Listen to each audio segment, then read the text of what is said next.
వెలుగులను నింపే మొనగాడు తెలుగువాడు. పూసిన పూలకు దోసి లొక్కితే నాసిక పరిమళం అవుతుందిరా, కోసి మెడలో వేసి తిరిగితే వాడి తాడాయి మిగులుతుందిరా అన్న గోరేటి వెంకన్న వాక్యాలకు గుండెల నిండా నమస్కరిస్తున్నా. ప్రాంతం కోసం కొట్లాడిన కాళోజీ నారాయణరావు జయంతి సభలో పేదవాడి నుదుటి గీతలను ఆకలి పాటలుగా అల్లే గోరేటి వెంకన్న గురించి నేను పరిచయం చేయడం నా అదృష్టంగా భావిస్తూ, ఆధునిక తెలుగు సాహిత్యంలో తెలంగాణ పెంచుకున్న జానపదం మన గోరేటి వెంకన్న. నేను పుట్టక ముందే వల్లంకి పిట్టై ఆడి పాడుతున్నాను. తెలుగు సాహిత్యంలో తన రచనలకు ఉప్పుండని భారతీయుడు లేడంటాను. పల్లె కన్నీరు పెడుతుందో అనే పాట ద్వారా తెలుగు ప్రజల గుండెల్లో కూలిపోని గూడు కట్టుకున్నాడు. గల్లీ నుంచి ఢిల్లీ దాకా ఆయన తెలియని వారుండరు. రేలా కార్యక్రమంలో గల్లీ చిన్నది గరీబోల కథ పెద్దదంటూ ఆ గల్లీ మా తెలంగాణ ఇళ్లలో పాట ప్రవహించుడు. సినిమా పాటకు వన్నెలమాలు కట్టిన కవి తెలంగాణ పద వాగ్గేయకారుల వారసత్వాన్ని, భైరాగుల సిద్ధుల తత్వాన్ని కలుపుకొని తెలంగాణ పాటగా ప్రజల నోళ్ల నెక్కిన జానపదం గోరేటి వెంకన్న. జానపద కళలకు దగ్గరగా ఉండే ఆదిల గొంతు ఆయన. తెల్ల, తెప్ప, డొల్లు, దొడ్డెలు, గుట్ట, పట్ట, తుమ్మపూలు, గొడవలి, పిక్కపూను, కేరి, తట్టి ఇవన్నీ గోరేటి వెంకన్న ఆస్తులు.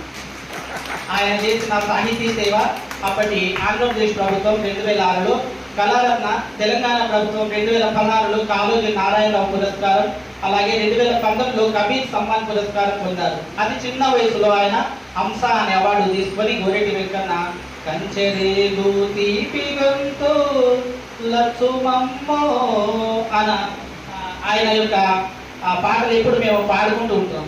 ఆయన రాసిన పుస్తకాలు ఏకునాథ మోత, రేలా పూతలు, అలసంద్ర వంక, పూసిన పున్నమి, వల్లంకి తాళం. ఆ వల్లంకి తాళంకు 2021లో కేంద్ర సాహితీ పురస్కార అవార్డు రావడం మనందరి అదృష్టం. ఇటువంటి పుస్తకాలు ఆయన కళ నుండి జారువారి మన గుండెలు ఇంకా ప్రవహిస్తున్నారు. ఆయన కోఆపరేటివ్ అసిస్టెంట్ సబ్ డివిజన్ ఆఫీసర్గా పనిచేస్తున్నప్పుడు అప్పటి తెలంగాణ ప్రభుత్వాన్ని ఆరాధీయగా ఉద్యోగంలో ప్రమోషన్ ఎందుకయ్యా, ఎమ్మెల్సీని ఇస్తామని అప్పటి ప్రభుత్వం ఆయనకు ఆ పదవి ఇచ్చి గౌరవించుకుంది. 2020 నవంబర్ 15 నుంచి ఆయన ఎమ్మెల్సీగా కొనసాగుతూ ఉన్నారు. మన గోరేటి రాసినటువంటి పల్లె కథల సంస్కృతిని గోరేటి వెంకన్నకు అంకితం ఇవ్వడము మనం ఆనందంగా సంభవించు. ఇది సాహితీయులు వందనాలు చెప్పుకుంటూ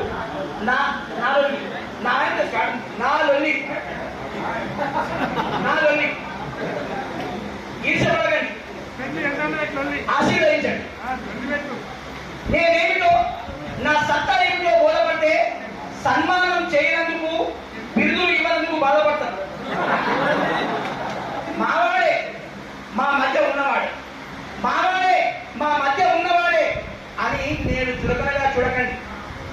సాహితీ ఆకాశంలో రేపు చుక్కనే గెలుస్తా. సాహితీ ఆకాశంలో రేపు చుక్కనే గెలుస్తా. చిక్కని కవితలు పూయిస్తా, చిక్కని కవితలు పూయిస్తా. కానీ ఈ దొడ్డి పాడగాను ఉదయం ఫ్యాన్ స్విచ్ ఆపితే చాలు, ఉదయం ఫ్యాన్ స్విచ్ ఆపితే చాలు ప్రగతి చక్రం ఆపినట్టు పిల్లలు, ప్రగతి చక్రం ఆపినట్టు పిల్లలని టీవీ వైఫై రీఛార్జ్ చేయకుంటే చాలు కాలగమనం నిరోధించిన కాలాంతకుడిని చూస్తారు చుట్టాలలో. కాలగమనం నిరోధించే కాలాంతకుడు అంటారు చుట్టాలలో. కూర ఏమిటని ప్రశ్నిస్తే చాలు, కూర ఏమిటని ప్రశ్నిస్తే చాలు కూరగాయలు తెచ్చే సొయ్యలేదని భార్య, కూరగాయలు తెచ్చే సొయ్యలేదని భార్య ఉంటుంది. రోషం వచ్చి కూరగాయలు తెచ్చిన ఏరి కోరి చూపి, రోషం వచ్చి కూరగాయలు తెచ్చిన ఏరి కోరి పుచ్చిపోయి చూపి సమర్థత మీద ప్రశ్నించే సంసారకులని. పైకి అడ్డంగా ఉంటే చాలు, పైకి అడ్డంగా ఉంటే చాలు ప్రగతి నిరోధులంటూ పొరుగోడిలోని, ప్రగతి నిరోధులంటూ పొరుగోడిగలు. నల్ల నీళ్లు రాకున్నా డ్రైనేజ్ పోకున్నా, నల్ల నీళ్లు రాకుండా డ్రైనేజ్ పోకుండా బద్దగానికి బ్రాండ్ అంబాసిడర్ శుద్ధి మెత్తని కూరగాయల శృతి మెత్తని కూరగాయలు 2 ముక్కలు చదివి 4 ముక్కలు రాసుకుంటే గోరవేడి గారి అవకాశం 2 ముక్కలు చదివి 4 ముక్కలు రాసుకుంటే పని పాడలేదని నా సాహితీ సాధనపై ఎత్తి పొడుపులోనుంది. నిత్యం నిరంతరం ఈ లొల్లిని గుండెల మీద మోసుకుంటూ గడప దాటే కలేజా ఉందా. నిత్యం నిరంతరం ఈ లొల్లిని గుండెల నిండా మోసుకుంటూ గడప దాటే అభినవ కాలోజీని గోరవేటి గారికి నేను కలేజా ఇస్తున్నటువంటి ముందు విన్నదే అందరికీ ఉన్నదే. ఇది గోడల మధ్య లొల్లని హల్కగా తీసేయకండి. నలుగురితో చర్చించండి. 4 ముక్కలు రాయండి. నలుగురితో చర్చించండి. 4 ముక్కలు రాయండి. గలం విప్పండి. పదులు పెట్టండి. గుట్టుగా ఉన్న లొల్లి బట్ట బయలు చేసినందుకు క్షమించండి.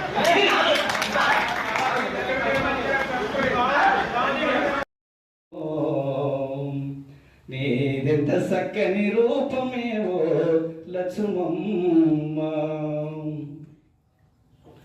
మంచెనెక్కి కేక పెడితే కంచి మేకలు చుట్టూ చేరును. నీ అల్లరిని ఆలెగ దూడలు ఒళ్ళెకొచ్చి ఒదిగిపోవును.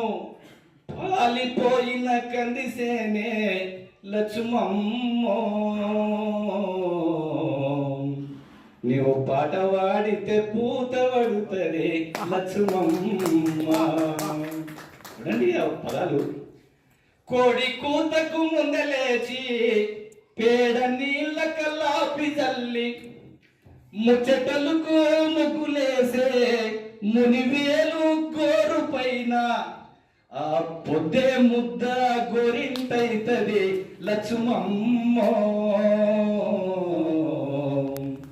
పొడయన్న నీ మెడలారమైతది లక్ష్మమ్మ. ఆకు దెంపి అలము దెంపి మేకలకు నువ్వు మేత మేపి దుని నెర్రని దుక్కులల్లా దుసరి పొదల పాన్పు పైన అలిసి నీవు కొనుకు తీస్తే లక్ష్మమ్మ. నింగి మబ్బులాగి నీడబడుతవే లక్ష్మమ్మ. నీ కలి అందెల సవ్వడికి తాబెలు ఇసుకల విన్యాసం ఉండాలంటే నాకు కవిత్వం అని నిన్ను అనుమానం నేను అన్నా గంత నా గొడవ. నీ గొడవ అయితే తెలంగాణకి లేదా తెలుగుకి నువ్వు వేరు కీర్తి తెచ్చావు అంటే ఏ ప్రాంతం వాడు ఆ ప్రాంతాన్ని ప్రేమించాల్సిందే అని చెప్పాడు. దానికి కూడా ఆయన డిక్షన్ లేకుండా తనకు దోచిన పద్ధతిలో చెప్పాడు. ఏంటంటే నీరు లేని దారి అయినను వానవరదల వసతి అయినను అగ్గి కొండల అవని అయినను మాతృదేశమే అని చెప్పాడు. ఇంత చక్కగా ఇంత ఎఫెక్టివ్గా చెప్పడానికి కారణం ఏంటంటే ఆయనలో ఉండేటటువంటి తెలంగాణ తత్వం. తెలంగాణకి ఒక తత్వం ఉంటుందా అని మనం అనొచ్చు. ఉంటుంది. తెలంగాణకు తత్వం ఏంటంటే తెలంగాణలో బుద్ధిజీవుడు ఎవడైనా ఉన్నాడంటే, చదువుకున్నవాడు ఎవడైనా ఉన్నాడంటే, అధ్యయనశీలి ఎవడైనా ఉన్నాడంటే వానికి 4-5 భాషలు మినిమం వస్తాయి.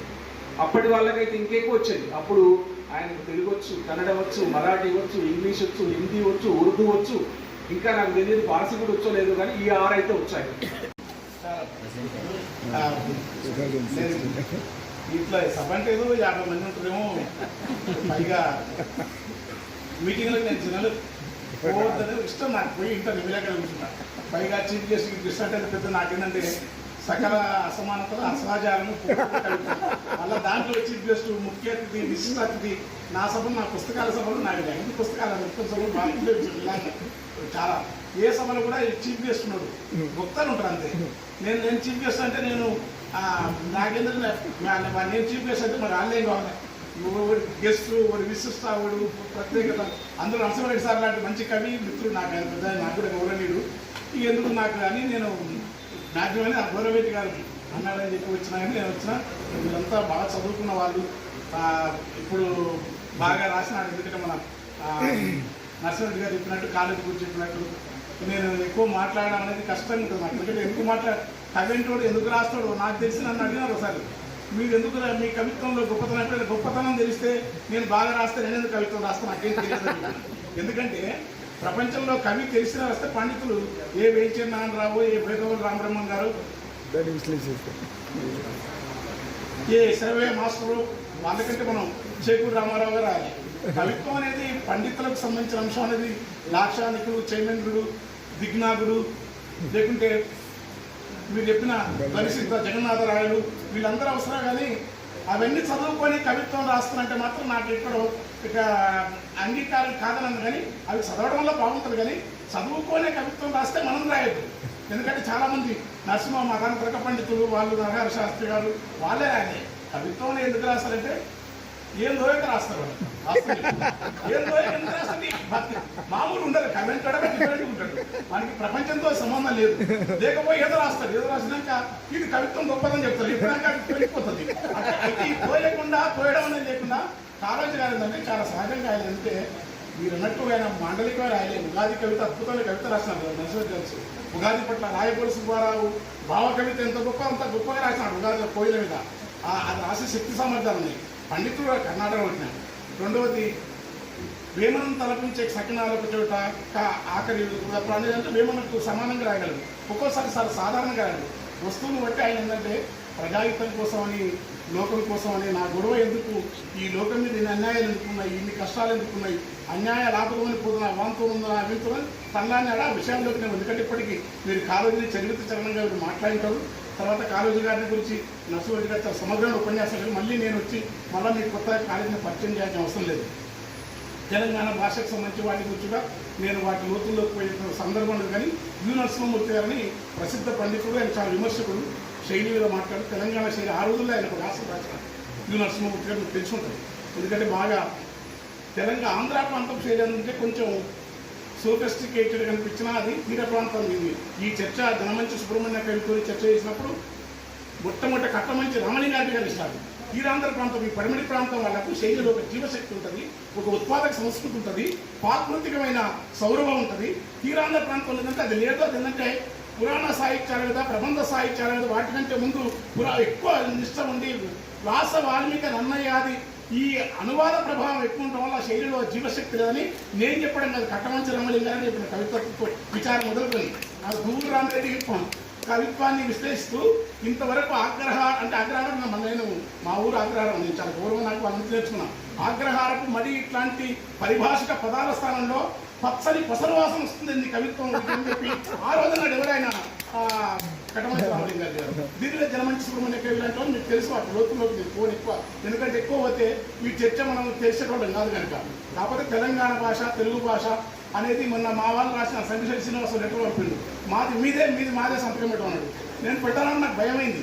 నేను ఇంకెప్పుడో రాసిన మన యాసరల్లా తేడా ఉన్న భాష ఒక్కటే, రెండు ముక్కలైన తెలుగు జాతి భాషలో ఉన్న ఆత్మకుడు ఒకటని అనుకుంటాను. ఎందుకంటే భాష పట్ల నాకు తెలంగాణ భాష, తెలుగు భాష కాదు, గుర్తు పాలకులు ఏ ప్రభావం అంటే వాళ్ళ భాషకు ఉంటుంది. ఊరికి చాలేళ్ళు ఆసక్తి తర్వాత వాళ్ళ తర్వాత మనకు నిజమైన తెలుగు మన దగ్గర ఉన్నది. పిల్లలు ఆటలాడేటి పిల్లలు మూటగిరికల్లు వాగులోని సేపాలోలే ఈదుతున్నారు, ఒడ్డున వెళ్ళు గడ్డిలాగా ఊగుతున్నారు. ఏలే ఎన్నెల్లో పిల్లలు ఏలే ఎన్నెల్లో ఎత్తు ఒక్కెర గట్టు నుంచి ఒంపుల దుంకిందో, మెత్తని ఇసుక కుప్పల మీద గంతు వేసిందో, చిట్టి చేతులతోని పిట్ట గుళ్ళను పెట్టిందో, చిట్టి చేతులతోని పిట్ట గుళ్ళను పెట్టిందో, ఆ పికిలి పిట్టల చూసి గూటికి రమ్మని పిలిచిందో, ఏటి కేరాటాల తోటి పోటీ పడుతుండ్రో. ఇది అన్నాడండి. నన్ను విడిచి నమ్ముతున్న పండితుడు మన పెళ్ళి ముదాకరాత్మ మూదకం లాగది నితాంతకాంత దంతకాంత మంతకాంత కాటినాడు. నాకు దాంట్లో ఊటే నమ్ముతున్న ఏదనుకోలే. ఏటి కేరాటాల తోటి పోటీ పడతారు పడిపోయినది. ఆటవాడే అలవాటు మాకు. మేము వచన కవిత్వం అయితే జాగ్రత్త రాస్తాం ఉంటుంది మాకు. ఏటి కేరాటాల తోటి పోటీ పడుతుందో, ఎగిరే కొంగల బాను చూసి పరుగులు పెడుతుందో, గుణగుణ నరకాలో పిల్లలు కూదంతో, సగనరన బాగాన